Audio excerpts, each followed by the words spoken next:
दोस्तों राधे राधे। आप सभी का स्वागत है आपके अपने चैनल भक्ति के कई रंग में। वृंदावन में बिहारी जी की अनन्य भक्त थी जिनका नाम था रामवती, जो कि बिहारी जी को अपना लाला कहा करती थी। उन्हें लाड दुलार भी किया करती थी। एक दिन वो बिहारी जी के दर्शन करके लौट ही रही थी तो उन्होंने क्या देखा कि लड्डू गोपाल की प्रतिमा बहुत प्यारी है। वो सोचती हैं क्यों न ले लूं। ऐसा सोचते ही वह प्रतिमा ले लेती हैं और घर ले आती हैं। रामवती की एक बेटी थी जिसकी पास के ही गांव में शादी हो चुकी थी। रामवती घर में अकेले रहती थी, लेकिन अब दो लोग हो गए थे, एक लड्डू गोपाल और दूसरी रामवती।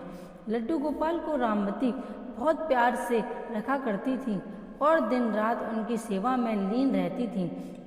क्या मजाल कि उनके लाला को जरा सी भी तकलीफ हो जाए।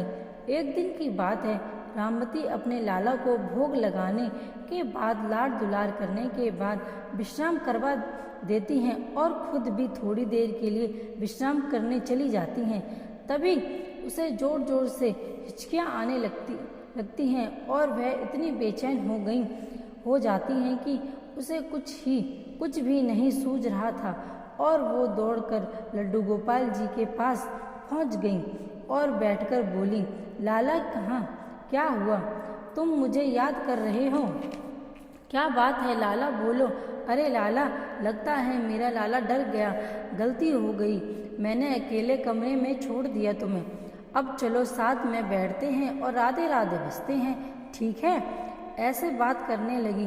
तभी अचानक रामवती की बेटी उसके घर पे आ गई जिसकी विवाह पास ही के गांव में किया था। तब रामवती की हिचकियां रुक गईं। वह अच्छा महसूस करने लगी तो उसने अपनी बेटी को सारी बात बताई कि कैसे उसे हिचकियां आ रही थीं और वह बेचैन हो रही थी। लेकिन बेटी ने सारा श्रेय अपने ऊपर ले लिया और बोली, बेटी ने कहा कि माँ, मैं तुम्हें सच्चे मन से याद कर रही थी, उसी कारण तुम्हें हिचकियाँ आ रही थीं। और अब देखो माँ, मैं आ गई हूँ तो तुम्हारी हिचकियाँ भी बंद हो चुकी हैं। रामवती ध्यान से उन सभी बातों को सुनती रहती है और हैरान रह गई कि ऐसा भी भला होता है। तब बेटी ने कहा, हाँ माँ, ऐसा ही होता है। जब भी हम किसी अपने को सच्चे मन से याद करते हैं तो हमारे अपने को हिचकियाँ अपने आप आने लगती हैं। तब रामवती ने सोचा कि मैं तो अपने लाला को हर पल याद करती हूँ, यानी कि मेरे लाला को भी हिचकियाँ आती होंगी। हाय मेरा छोटा सा लाला हिचकियों में कितना बेचैन हो जाता होगा। ऐसे वो पूरी रात सोचती रही। सुबह होने तक रामवती ने फैसला किया, ऐसा नहीं होगा, अब से मैं अपने लाला को जरा भी परेशान नहीं होने दूंगी। उसी दिन से रामवती ने लाला को याद करना छोड़ दिया। अपने लड्डू गोपाल को भी अपनी बेटी को दे दिया सेवा करने के लिए। लेकिन रामवती ने एक पल के लिए भी अपने लाला को याद नहीं किया और ऐसा करते करते हफ्ते बीत गए। लेकिन लगता कि याद आएगी लाला की। तभी वह उसी समय बिहारी जी के दर्शन करने चली जाती थी, लेकिन लाला को याद नहीं करती थी। और फिर एक दिन जब रामवती सो रही थी तो साक्षात ठाकुर श्री बांके बिहारी जी रामवती के सपने में आते हैं और रामवती के पैर पकड़कर मैया मैया उठो मैया पुकारते हुए रोने लगते हैं।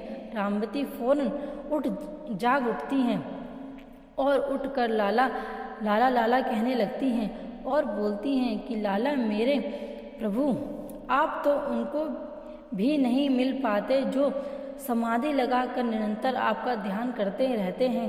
फिर मैं पापिन जिसने आपको याद करना छोड़ दिया, आप उसे दर्शन देने कैसे आ गए, मैं समझ नहीं पाई। तब बिहारी जी ने मुस्कुराकर कहा, हे मैया, आप बहुत भोली हो। कोई भी मुझे याद करता है या तो उसके पीछे किसी वस्तु का स्वार्थ होता है, या फिर कोई साधु भी जब मुझे याद करता है तो उसके पीछे भी उसका मृत्यु, भक्ति या मेरे प्रेम पाने का स्वार्थ छुपा होता है। धन्य हो तुम माँ, तुम ऐसी पहली भक्त हो जिसने यह सोचकर मुझे याद करना छोड़ दिया कि कहीं मुझे हिचकियाँ आती होंगी और मुझे कोई तकलीफ ना पहुँचे। मैया मुझे मेरी इतनी परवाह करने वाली माँ मैंने पहली बार देखी है। मैया तुमने केवल प्रेम किया है। दोस्तों, अगर आपको ये कहानी पसंद आई हो तो हमारे चैनल को सब्सक्राइब कीजिए और बेल आइकन को दबाना ना भूलिए ताकि आपको आने वाली सभी नोटिफिकेशन मिल सकें। Thank you.